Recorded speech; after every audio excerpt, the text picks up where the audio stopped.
I think two things that BRI can support the region, right? One which I think we can see is the infrastructure development. You start to see, the plan to build the high-speed train from China into Thailand, hopefully, going down to Malaysia and Singapore. I think that will bring, you start to see impact in Laos already. And Thailand maybe is coming soon. But, in terms of infrastructure, that would help development of the region, basically.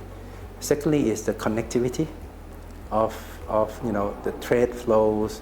The BRI would help supporting and enhance the mechanism of collaboration between the country among BRI initiatives.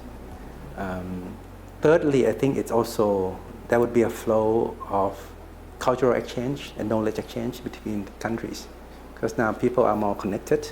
Then it's easier to knowledge and trade to be flow among those countries.